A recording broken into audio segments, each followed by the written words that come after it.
MBC 노동조합은 MBC가 PD 수첩 논문 저자 김건희 편에서 김건희 여사와 국민대 대학원 관계자들의 대역 여부를 고지하지 않은 것에 대해 한 장면이 아니라 5곳에 이르고 동원된 배우들이 최소 6명이 넘는다라고 밝혔다. 그중 테크노 디자인 전문대학 관계자도 대역이었다. 해당 대역의 얼굴은 모자이크 처리되고 음성도 변조됐다. 제3노조는 누가 봐도 제보자 본인으로 생각할 수밖에 없다. 그런데 대역 재현 사실을 감췄다. 이는 시청자들을 기망하려는 의도라고 해석할 수밖에 없다고 했다. 제3노조는 14일 성명을 통해 애초 프롤로그 부분에 김건희 여사 닮은 대역 배우를 재현 고지 없이 편집한 게 문제로 지적됐는데 그보다 사안이 훨씬 더 심각한 것이라며 이같이 말했다. 제3노조가 확인한 재현 고지가 없는 대역 배우 재현 장면은 다음과 같다. 1. 프롤로그 부분 김건희 여사 대역 2. 테크노 디자인 전문대학 관계자 3. 구모 기자 인터뷰 중 사용된 김 여사 발표 장면 연출 장면 4. 테크노 디자인 전문대학 관계자 남녀 인터뷰 5. 김 여사 대역 발표 연출 장면 제3노조는 특히 한 장면에서 실수로 자막을 빠뜨린 것이 아니라 여러 곳에서 의도적으로 대역 배우를 쓰고 그 사실을 감춘 것이어서 책임이 가벼울 수 없다고 지적했다. 제3노조는 이번 PD 수첩 방송이 3가지의 문제점을 갖고 있다고 했다. 첫 번째는 방송심의 규정 제39조에 과거의 사건 사고 등을 재현할 때는 재현 화면임을 자막으로 고지하여야 한다로 돼 있고 MBC 제작 준칙도 같은 내용을 규정하고 있다. 제작 PD는 물론 담당 부서장도 기본적으로 숙지하고 따라야 하는 규정인데 의도적으로 무시된 것으로 보인다고 했다.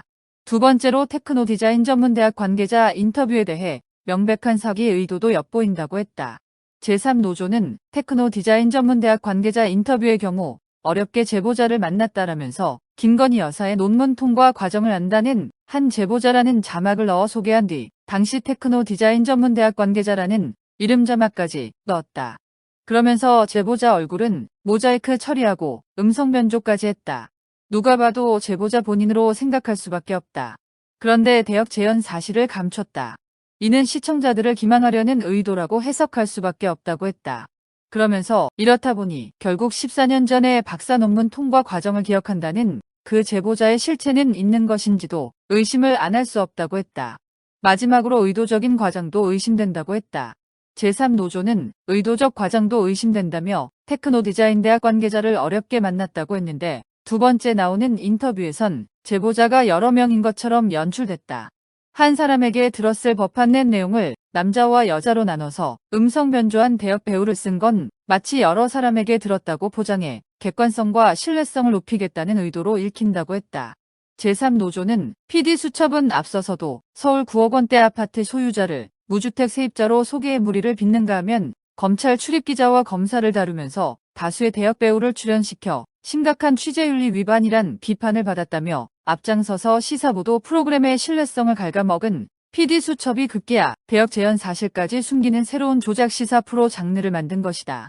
또한 이번 프로그램은 국민대학교 측의 반론 소개도 부족해 국민대 측의 정정보도 청구는 물론 관련 소송이 잇따를 전망이라고 했다. 그러면서 회사는 즉시 사내외 인사로 조사단을 구성해 철저히 진상을 조사해야 한다며 공영방송 공정성의 근간을 흔드는 사안이다. 최종 책임은 박성재 사장이 져야 할 것이라고 했다. 안녕하십니까. 카라 사대입니다. 이렇게 찾아와 주셔서 반갑습니다.